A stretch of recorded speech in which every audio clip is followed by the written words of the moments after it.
Donc ce matin, nous allons continuer l'étude du livre de Deutéronome, écrit par Moïse.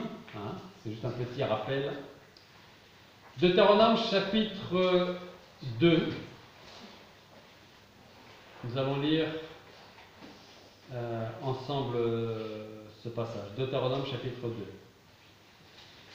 Puis nous retournâmes et partîmes pour le désert dans la direction de la mer Rouge, comme l'Éternel me l'avait dit. Et nous tournâmes longtemps autour de la montagne de Séhir. Et l'Éternel me parla en disant, vous avez assez fait le tour de cette montagne, tournez-vous vers le nord. Et commande au peuple et dis-lui, vous allez passer sur la frontière de vos frères, les enfants d'Ésaü, qui demeurent en Séhir. Et ils auront peur de vous, mais soyez bien sur vos gardes. N'ayez point de démêlés avec eux, car je ne vous donnerai pas même de leur pays pour y poser la plante du pied. Car j'ai donné à Ésaü la montagne de Séhir en héritage. Vous achèterez d'eux les vivres pour de l'argent et vous mangerez. Vous achèterez d'eux aussi l'eau pour de l'argent et vous boirez. Car l'Éternel ton Dieu t'a béni dans toutes les œuvres de tes mains. Il a connu ta marche par ce grand désert. L'Éternel ton Dieu a été avec toi pendant ces 40 ans. Tu n'as manqué de rien. Nous nous détournâmes donc de nos frères, les enfants d'Ésaü, qui demeuraient à Séhir, et du chemin de la campagne, d'Élat et d'Etjan-Guéber. Puis nous nous tournâmes et nous passâmes dans la direction du désert de Moab. Alors l'Éternel me dit, n'attaque point les Moabites et n'entre point en guerre avec eux, car je ne te donnerai rien de leur pays en héritage, parce que j'ai donné à Ar en héritage aux enfants de Lot. Les Émim y habitaient auparavant, peuple grand et nombreux, et de haute taille comme les Anakim. Ils étaient réputés Raphaïm, c'est-à-dire géants, comme les Anakim, mais les Moabites les appelaient Émim. Les Horiens demeuraient aussi auparavant à Séhir, mais les descendants d'Ésaü les possédèrent et les détruisirent de devant eux. Ils habitèrent à leur place, comme l'a fait Israël au pays de ton héritage que l'Éternel lui a donné. Maintenant, levez-vous et passez le torrent de Zéred. Et nous passâmes le torrent de Zéred. Or, le temps que nous avions marché depuis Kadès Barnéa jusqu'au passage du torrent de Zéred a été de 38 ans, jusqu'à ce que toute la génération des gens de guerre ait été consumée du milieu du camp, comme l'Éternel leur avait juré. Et même la main de l'Éternel a été sur eux pour les détruire du milieu du camp jusqu'à ce qu'ils aient été consumés. Et lorsque tous les hommes de guerre eurent été consumés et furent morts du milieu du peuple, l'Éternel me parla et disant, tu vas aujourd'hui passer à la frontière de Moab, et tu t'approcheras vis-à-vis des enfants d'Ammon. Ne les attaque point, n'aie point de démêlés avec eux, car je ne te donnerai rien du pays des enfants d'Ammon en héritage, parce que je l'ai donné en héritage aux descendants de Lot. Ce pays était aussi réputé pays des Réphaïm. Les Raphaïm y habitaient auparavant. Les Ammonites les appelaient Zamzumim. C'était un grand peuple, nombreux et de haute taille, comme les Anakim. Mais l'Éternel les détruisit devant eux, et ils les dépossédèrent et habitèrent à leur place. C'est ainsi qu'il avait fait pour les descendants d'Ésaü, qui demeuraient à Séhir, quand il détruisit les Horiens devant eux. Et ils les dépossédèrent et habitèrent à leur place jusqu'à ce jour. Quant aux Aviens, qui demeuraient dans les villages jusqu'à Gaza, les Capphoriens, sortis de Capphor, les détruisirent et habitèrent à leur place. Levez-vous, partez et passez le torrent de l'Arnon. Vois, j'ai livré entre tes mains Sion, roi des Hesbons, l'Amoréen, avec son pays. Commence à en prendre possession et entre en guerre avec lui. Verset 25. Aujourd'hui, je commencerai à répandre la crainte et la terreur de ton nom sur les épaules qui sont sous tous les cieux, en sorte qu'entendant parler de toi, ils trembleront et seront effrayés à cause de toi. Alors j'envoyai du désert de Kédémoth des messagers à Sion, roi de Hesbon, avec des paroles de paix pour lui dire, permets que je passe par ton pays. Je marcherai toujours par le grand chemin sans me détourner ni à droite ni à gauche. Tu me vendras des vivres pour de l'argent, afin que je mange, et tu me vendras de l'eau pour de l'argent, afin que je boive, et que j'y passe seulement de mes pieds. comme me l'ont permis les enfants d'Ésaü qui demeurent à Séhir, et les Moabites qui demeurent à Ar, jusqu'à ce que je passe le Jourdain pour entrer au pays que l'Éternel notre Dieu nous donne. Mais Sihon, roi d'Hesbon, ne voulut point nous laisser passer chez lui, car l'Éternel ton Dieu avait endurci son esprit et roidi son cœur, afin de le livrer entre tes mains, comme tu le vois aujourd'hui. L'Éternel me dit, vois, j'ai commencé à te livrer Sihon et son pays. Commence à t'emparer de son pays pour le posséder. Sihon sortit donc à notre rencontre, lui et tout son peuple, pour combattre à Jahath. Mais l'Éternel notre Dieu nous le livra et nous le battîmes, lui, ses fils et tout son peuple. Dans ce même temps, nous prîmes toutes ces villes et nous vouâmes à l'interdit toutes les villes, les hommes, les femmes et les petits-enfants. Nous ne laissâmes personne du reste. Nous pillâmes seulement pour nous le bétail et le butin des villes comme nous avions prises, depuis Aroer, qui est sur le bord du torrent de l'Arnon, et la ville qui est dans la vallée jusqu'à Galaad. Il n'y eut pas une cité qui fût trop haute pour nous. L'Éternel notre Dieu nous les livra toutes. Seulement, tu ne t'es point approché du pays des enfants d'Ammon, de toute la rive du torrent de Jabbok, des villes de la montagne et de tout ce que l'Éternel notre Dieu nous avait défendu d'occuper. Alors, chapitre 3, nous nous tournâmes et montâmes par le chemin de Bassan, et Og, roi de Bassan, sortit à notre rencontre avec tout son peuple pour combattre à Édréi. Et l'Éternel me dit, ne le crains point, car j'ai livré entre tes mains, lui et tout son peuple et son pays, et tu lui feras comme tu as fait à Sihon, roi des Amoréens, qui habitait à Hesbon. Et l'Éternel notre Dieu livra aussi entre nos mains Og, roi de Bassan, et tout son peuple, et nous le battîmes au point qu'il ne lui resta personne. Dans ce même temps, nous prîmes toutes ces villes, et il n'y eut point de cité que nous ne leur prissions. 60 villes, toute la contrée d'Argob, le royaume d'Og en Bassan. Toutes ces villes étaient fortifiées de hautes murailles, de portes et de barres, outre les villes en fort grand nombre qui n'avaient point de murailles. Et nous les vouâmes à l'interdit, comme nous avions fait à Sihon, roi de Hesbon. Vont à l'interdit toutes les villes, les hommes, les femmes, les petits-enfants. Mais nous pillâmes pour nous tout le bétail, le butin des villes. Et nous prîmes donc en ce temps-là le pays des 2 rois des Amoréens, qui étaient au-delà du Jourdain, depuis le torrent de l'Arnon jusqu'à la montagne de Hermon. Les Sidoniens appellent l'Hermon Sirion, les Amoréens le nomment Sénir. Toutes les villes de la plaine et tout Galade et tout Bassan jusqu'à Salca et Édréi, les villes du royaume d'Og en Bassan. Car Og, roi de Bassan, était seul demeuré de reste des Raphaïm, c'est-à-dire les géants. Voici son lit un lit de fer, n'est-il pas à Rabat, ville des enfants d'Ammon. Sa longueur est de 9 coudées, sa largeur de 4 coudées d'homme. Voilà, on a lu le chapitre 2 entièrement, une partie du chapitre 3 pour poursuivre notre prédication sur le Deutéronome. Est-ce qu'il vous est déjà arrivé de penser à quelqu'un et d'imaginer, quand vous pensez à cette personne, de le voir comme quelqu'un de grand, de fort, peut-être même je dirais d'honnête.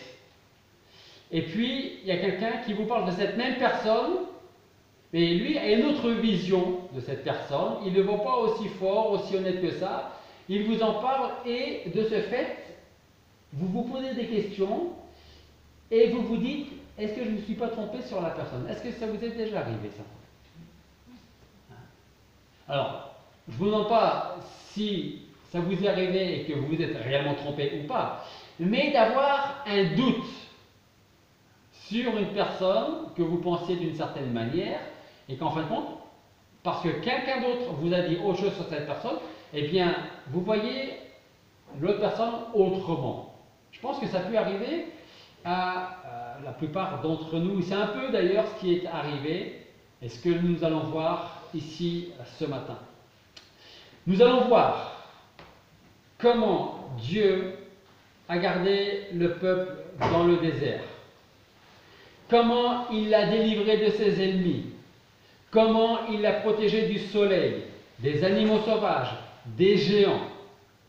Ainsi, nous pourrons prendre conscience que notre Dieu est le même aujourd'hui que celui qui menait Israël dans le désert il y a bien des siècles en arrière. Dieu n'a pas changé.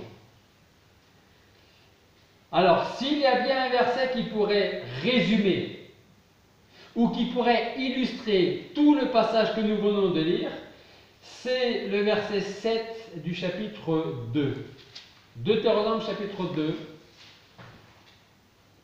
verset 7, qui nous dit « Car l'Éternel ton Dieu t'a béni dans toutes les œuvres de tes mains. Il a connu ta marche par ce grand désert. L'Éternel ton Dieu a été avec toi pendant ces 40 ans et tu n'as manqué de rien. » J'ai presque envie de vous poser la question, si vous avez eu le sentiment qu'il vous manquait quelque chose, en tout cas de la part de Dieu. Peut-être que vous avez eu ce sentiment d'avoir marché toujours avec le Seigneur et que pourtant il vous manquait toujours quelque chose. Vous savez, on dit souvent que l'être humain, et pas que les Français, l'être humain se plaint très souvent. Bien souvent, il y a quelque chose chez nous ou chez les autres qui ne va pas droit. Alors on a tous des raisons qui nous sont propres de nous plaindre, bonnes raisons ou mauvaises raisons. Mais souvent, on va se plaindre pour une chose ou pour une autre. C'est pour dire que si nous, les enfants de Dieu, nous pouvions toujours voir la main de Dieu à l'œuvre dans nos vies, alors peut-être que ce verset 7 prendrait toute son importance pour nous. L'Éternel ton Dieu t'a béni dans toutes les œuvres de tes mains. Il a connu ta marche par ce grand désert. L'Éternel ton Dieu a été avec toi pendant ces 40 ans et tu n'as manqué de rien. Peut-être, et je dis bien peut-être, que si on se plaint qu'il nous manque quelque chose, que Dieu ne nous a pas donné ce que nous attendions, ce que nous espérions, c'est que peut-être il y a une certaine ingratitude chez nous envers Dieu. Parce que souvent il sera plus facile pour nous de nous rappeler ce qu'il nous manque plutôt que de nous souvenir ce que nous avons reçu. Et ce que nous avons aujourd'hui et ce que nous allons recevoir demain. Et après, j'ouvre et je vais vite, rapidement refermer la parenthèse. Bien sûr, si nous suivons le Seigneur que lorsque ça nous arrange ou que quand nous avons envie et que le reste du temps on l'oublie, ne soyons pas étonnés si dans ce cas-là, et là ça peut être une réalité, il nous manque des choses. Et je referme ma parenthèse. Là, dans ce verset 7, Moïse dit « Dieu a connu ta marche par ce grand désert. » Alors j'ai envie de vous poser d'autres questions. Quel est ou quel a été le désert dans lequel vous êtes ou dans lequel vous avez été? Pendant que vous êtes, si c'est le cas, dans ce désert, ou lorsque vous étiez dans votre désert, avez-vous gardé les yeux tournés vers l'Éternel durant ces moments difficiles, ces moments de doute? On a chanté tout à l'heure « Ma joie de t'appartenir ». C'est vers toi que je me tourne quand tout va bien. Mais vous savez, quand ça va pas bien, il faut tout autant se tourner aussi vers le Seigneur. Si aujourd'hui nous avons l'impression d'être dans un désert, est-ce seulement une impression ou est-ce une réalité pour chacun d'entre nous? On va aller un peu plus loin en Deutéronome, bien plus loin, et Dieu voulant, quand ce sera le moment, on reviendra sur ce passage, mais on va aller plus loin. Et ouvrez vos Bibles dans Deutéronome chapitre 29.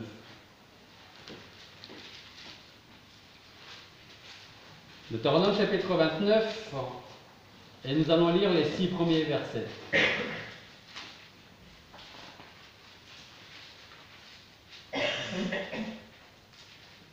Deutéronome chapitre 29, les 6 premiers versets.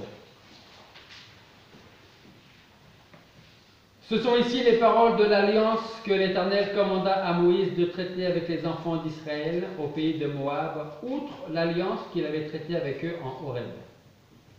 Moïse appela donc tout Israël et il leur dit: Vous avez vu tout ce que l'Éternel a fait sous vos yeux, dans le pays d'Égypte, à Pharaon, à tous ses serviteurs, à tout son pays, les grandes épreuves que tes yeux ont vues, ces grands signes et ces miracles. Mais l'Éternel ne vous a point donné jusqu'à ce jour un cœur pour connaître, ni des yeux pour voir, ni des oreilles pour entendre. Et je vous ai conduit 40 ans dans le désert sans que vos vêtements se soient usés sur vous, sans que ton soulier se soit usé sur ton pied. Vous n'avez point mangé de pain, ni bu de vin, ni de boisson forte, afin que vous sachiez que je suis l'Éternel, votre Dieu. Si parmi les quelques 3 millions de personnes dans le désert, il y avait des cordonniers ou des couturiers, ils n'ont pas travaillé beaucoup. Parce que leurs vêtements ne s'usaient pas. Leurs chaussures ne s'usaient pas. Marcher pendant 40 ans avec les mêmes chaussures et de plus dans le désert. Vous allez voir si vos vêtements et vos chaussures ne vont pas s'user. C'est pour réaliser et comprendre que même dans ces détails-là, Dieu était présent. Parce qu'on peut très facilement imaginer le peuple qui sort d'Égypte et qui peut-être se disent, on ne sait pas combien de temps va durer le voyage. Mais est-ce que vous pensez qu'ils se sont d'abord posé la question, qu'est-ce qu'on va manger et qu'est-ce qu'on va boire? Ou est-ce qu'ils se sont d'abord demandé, est-ce qu'on va avoir assez de chaussures et assez de vêtements? Vous, si vous partez dans le désert, vous allez vous demander, j'espère que je vais trouver à manger et à boire. Le vêtement ne vient qu'après.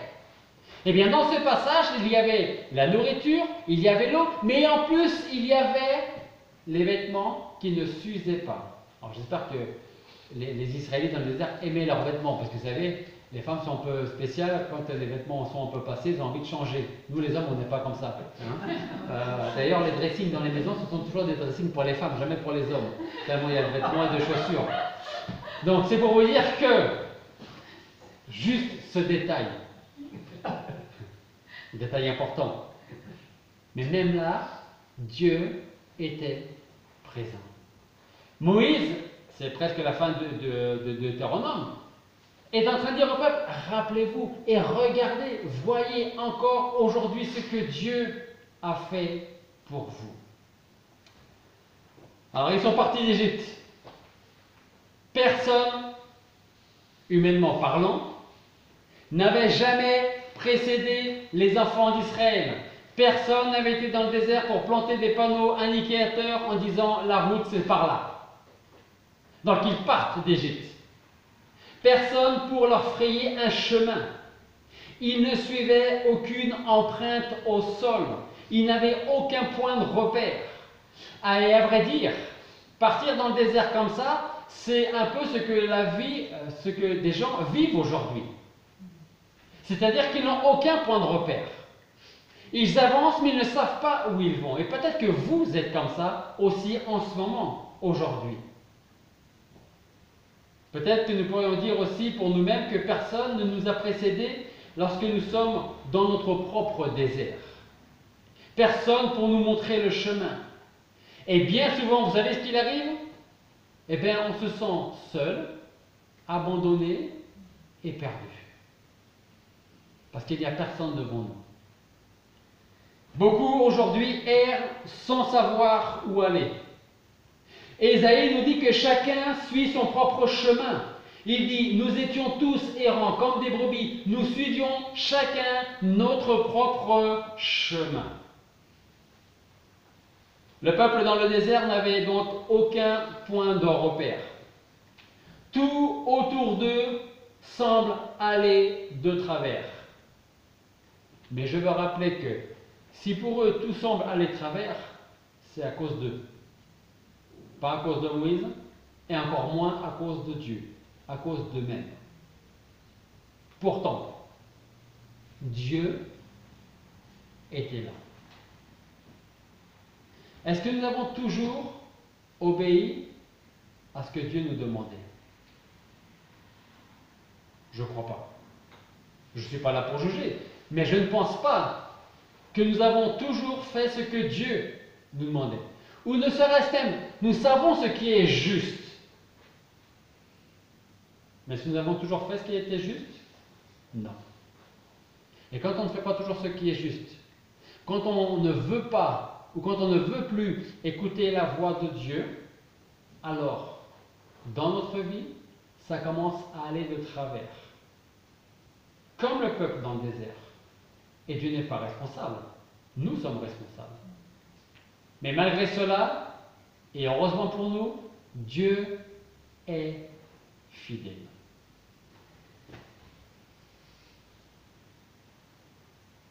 Dieu était présent au milieu du peuple, comme il est au milieu de nous. Mais le peuple, lui, ne voyait plus Dieu. Il voyait les problèmes, les géants, les difficultés, les épreuves. Et pour nous, ça peut être la même chose. Aujourd'hui, nous voyons Dieu, nous ressentons Dieu, et demain, plus rien. Parce que les géants, les problèmes, nos problèmes ont pris la place de Dieu. Ce pays, tellement attendu par chaque Israélite, se trouve là, juste de l'autre côté du fleuve. Le pays où coule le lait et le miel. Le pays où chacun peut enfin, ou aurait pu enfin, se reposer du temps passé dans le désert. Oublier, si c'était possible, leur vie en Égypte en tant qu'esclaves. Se lever chaque matin dans le pays que Dieu leur a promis de leur donner en se disant « Nous sommes libres. Ce pays nous appartient. Nous ne sommes plus esclaves. » Un pays où coule, comme nous le dit la parole, le lait et le miel. Un pays de délices et d'expériences merveilleuses.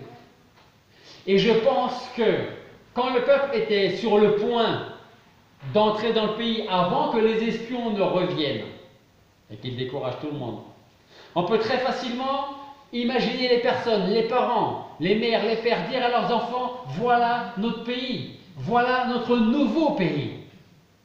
Il est là, regardez, juste de l'autre côté du fleuve. Israël,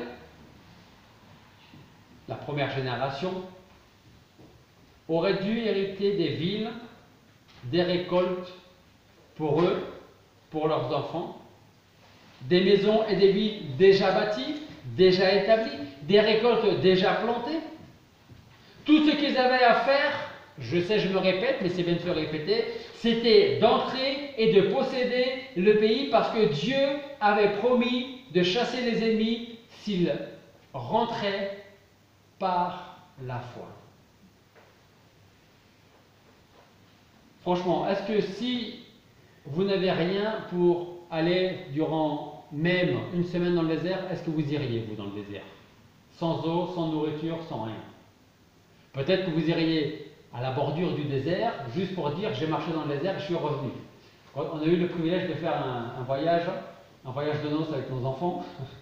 Je ne sais pas si ça s'appelle un voyage de noces, mais c'était très bien en tout cas. Franchement, c'était très bien en Égypte. Et quand vous êtes au pied des pyramides et dans le désert, vous pouvez imaginer ce qu'Israël a vécu pendant 40 ans dans le désert. Parce que je peux vous garantir qu'il fait très chaud. Très chaud. Je vous dis ça pourquoi? Parce que si Israël s'était aventuré dans le désert pour affronter la chaleur, les difficultés que peut procurer un tel voyage, fait en plus par quelques 3 millions de personnes, c'est pas juste une famille qui s'en va comme ça, c'est presque 3 millions de personnes qui partent d'Égypte et qui vont traverser le désert pour aller dans le pays que Dieu leur a promis. Ils ont rêvé de ce pays, dans lequel ils pourraient tous vivre libres. Un pays dans lequel chacun pourrait travailler pour lui-même. Un pays où il ferait bon vivre. Un pays dans lequel chacun serait heureux de se réveiller libre. Ils avaient tous ce rêve quand ils sont partis d'Égypte. Vivre dans un pays bâti uniquement sur les promesses de Dieu. Ils avaient tout misé sur cette promesse de Dieu envers Abraham. Alors on voit Israël qui sort d'Égypte, là où il a vécu pendant des siècles. Il n'avait aucun autre endroit où aller. Pourtant, le peuple a bravé les conditions sévères du désert, s'appuyant uniquement sur les promesses de Dieu. Et quand ils sont partis d'Égypte, ils se sont rappelés, Dieu nous a promis que.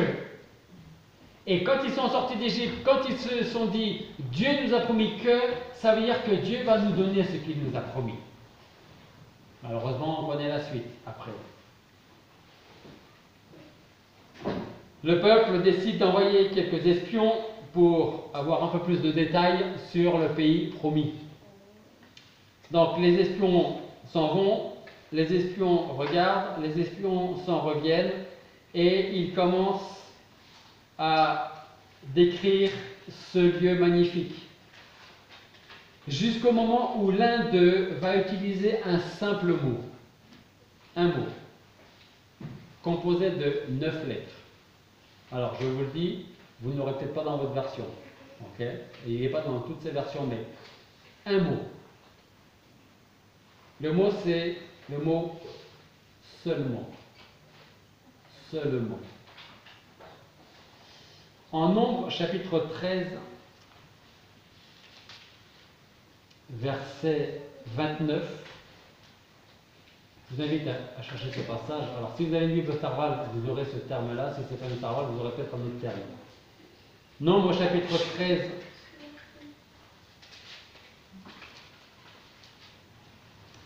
verset 29. Alors, juste pour le contexte, on va lire le verset 28.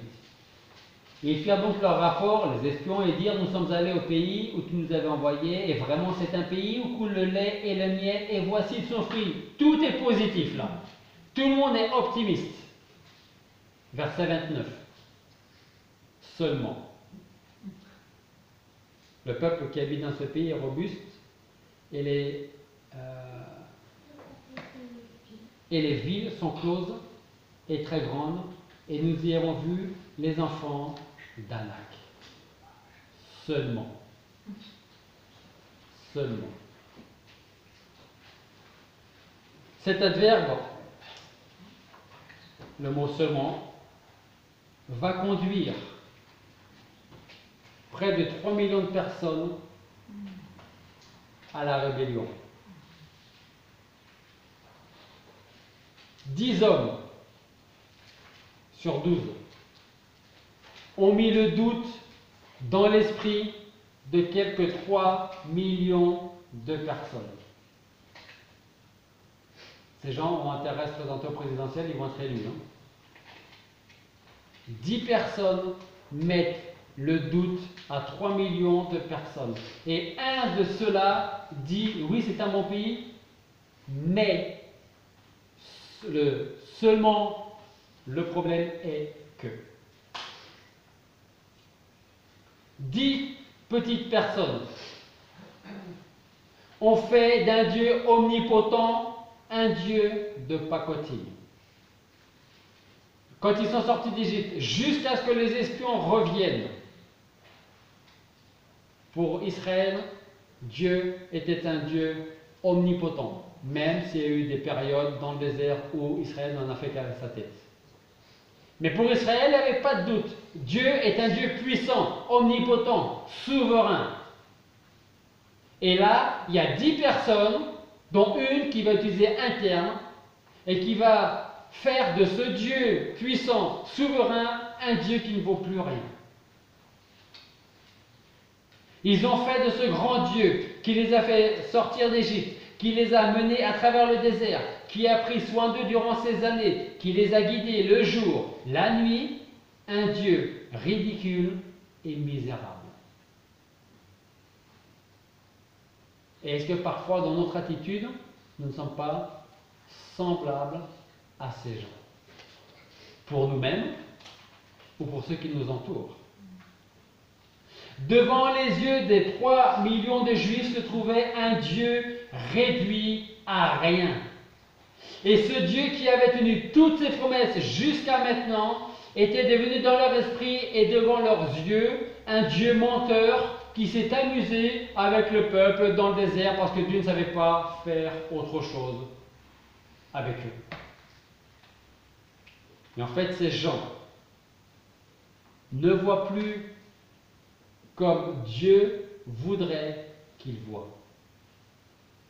Ces gens ne voient plus avec les yeux de la foi, ils voient avec leurs propres yeux, leurs yeux charnels. Et quand on voit avec les yeux charnels, on voit les villes hautes, on voit les géants, on voit les murailles, on voit les difficultés, on voit les épreuves, et on ne voit plus Dieu.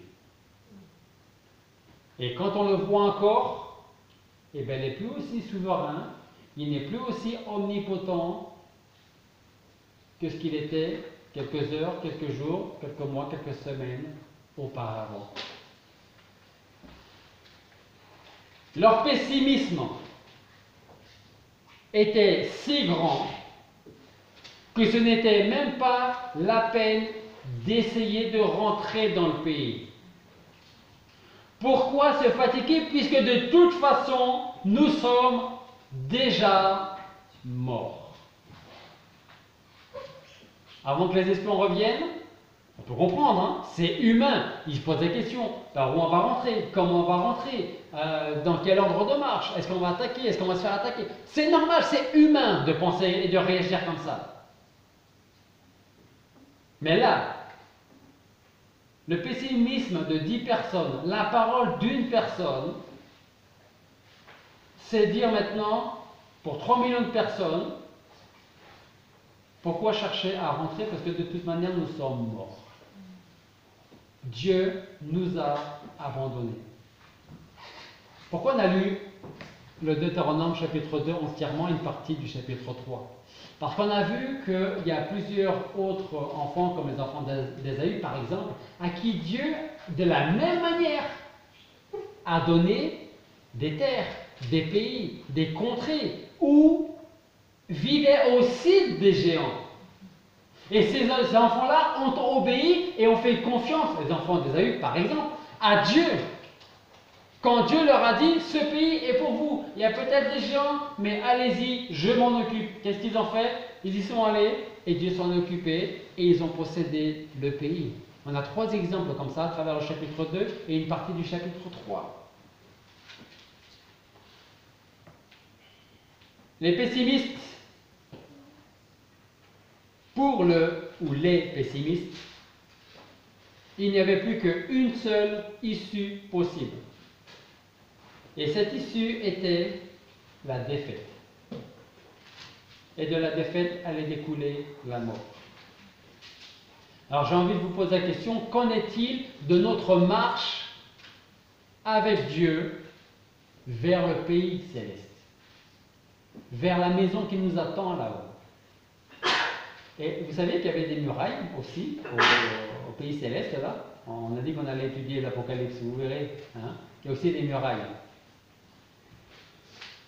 Est-ce qu'il y a des géants qui nous barrent le chemin vers les promesses de Dieu à notre égard? Si la réponse est oui, alors il faut se souvenir que le problème n'est pas les géants. Nos problèmes ne sont pas des géants. Je ne suis pas en train de dire que les géants dans notre vie n'existent pas. Je suis en train de dire que les géants, c'est-à-dire les épreuves, les difficultés, il y en aura, mais ce n'est pas ça le problème. Le problème, c'est comment on voit ces géants et comment on voit Dieu. Parce que Dieu est toujours grand, magnifique, souverain quand tout est bien dans la vie, n'est-ce pas? Et tous les jours, on peut louer le Seigneur parce que tout est bien, on a passé une super journée. Et quand les problèmes arrivent, on peut penser, on peut agir, on peut parler autrement. On peut voir Dieu autrement. Donc, le problème n'est pas nos géants, c'est la façon dont nous voyons nos géants. Parce que les miens ne seront pas les vôtres ne seront pas ceux de votre voisin, et ainsi de suite.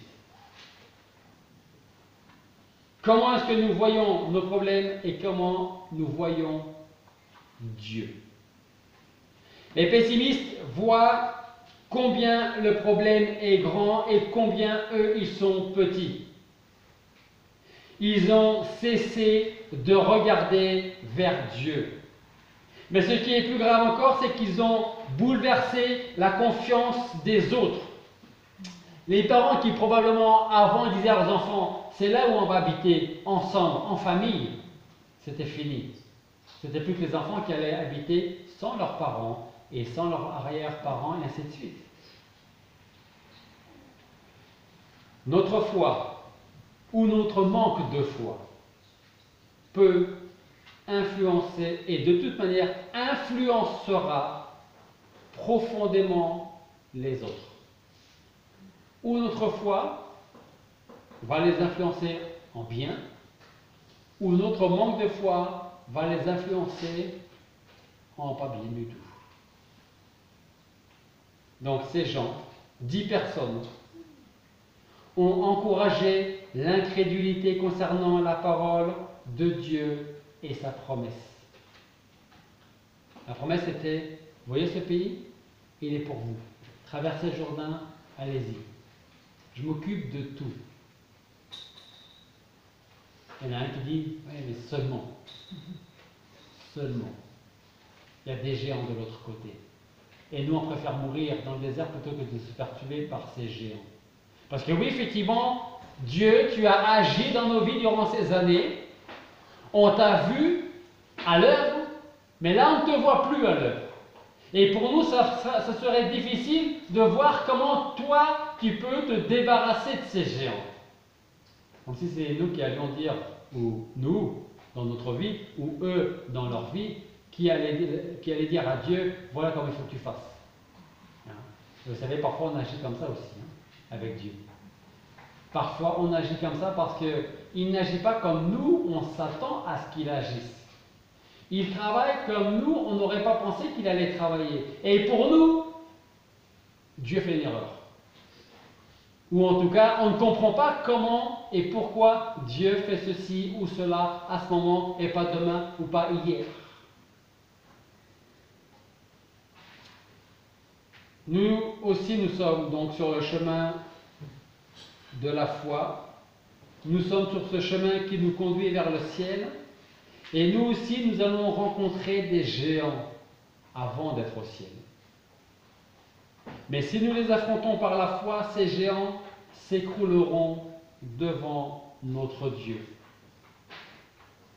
L'Éternel, ton Dieu, t'a béni dans toutes tes œuvres. Il a conduit ta marche par ce grand désert. L'Éternel, ton Dieu, a été avec toi pendant ces 40 ans et tu n'as manqué de rien. Et vous savez, j'ai envie de vous dire quelque chose. Quand nous connaissons et quand nous possédons Jésus-Christ comme notre Seigneur et Sauveur, vous voulez de quoi? Vous voulez quoi de plus? Qu'est-ce qu'on peut désirer de plus? Qu'est-ce que notre âme a le plus besoin? De bien ici ou du Seigneur Jésus-Christ? C'est du Seigneur dont il a besoin. C'est du Seigneur dont nous avons besoin. Et quand nous avons le Seigneur, nous avons tout. Et nous sommes les plus riches de ce monde. Et quand je dis les plus riches, ce n'est pas seulement financier, parce que vous saviez aussi que les rues étaient pavées d'or là-haut, hein, et qu'il y a d'énormes perles aux portes du royaume de Dieu. Tout ça, ça nous appartient. Mais nous sommes riches du salut de Jésus-Christ. Vous savez ce qui serait bien pour chacun d'entre nous, et je termine avec ça, ce serait de faire une courte pause et se souvenir de tout le chemin par lequel Dieu nous a fait passer jusqu'à l'âge que nous avons. Se rappeler qu'il a toujours été auprès de nous, même lorsque nous pensions être seuls et abandonnés. Se souvenir de ses paroles d'encouragement quand il nous dit « Voici, je suis avec toi tous les jours jusqu'à la fin du monde. » Et pouvoir se dire très sincèrement « C'est vrai Seigneur, je n'ai jamais manqué de rien. » David disait dans le psaume 37, verset 25, « J'ai été jeune, et puis j'ai vieilli, mais je n'ai jamais vu le juste abandonné par Dieu, ni sa postérité mendiant son pain. » David a vécu sa vie, il a été jeune, adulte, vieillard, et à la fin de sa vie, il a dit « Je n'ai jamais vu le juste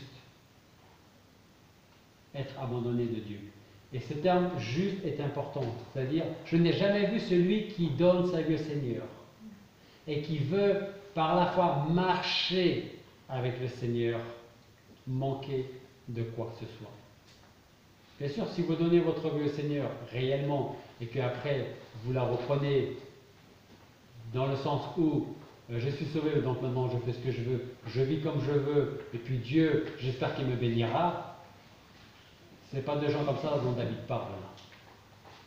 David dit, je n'ai jamais vu le juste abandonné de Dieu. Que Dieu nous aide à continuer à marcher sur le chemin que nous prenons ensemble, avec chacun nos géants, chacun nos difficultés, chacun nos épreuves, mais avec le même Dieu souverain et puissant, vers la maison qui nous attend. Prions. Père Céleste, nous voulons te remercier parce qu'à travers l'exemple d'Israël dans le désert,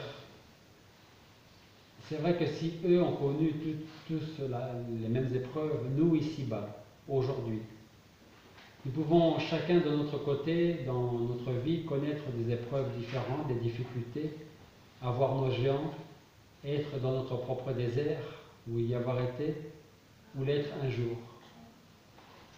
Mais nous savons que tu es notre Dieu, un Dieu souverain, qui nous connaît parfaitement et qui n'abandonnera jamais celui qui veut marcher par la foi avec toi, jusqu'à ce que tu reviennes me chercher ou jusqu'à ce que tu reviennes nous chercher. Seigneur, merci pour la foi que tu nous donnes. Et nous voulons vraiment te demander de la faire grandir dans notre vie encore. Et si d'une manière ou d'une autre nous nous sommes détournés de toi, alors nous te demandons pardon, Seigneur.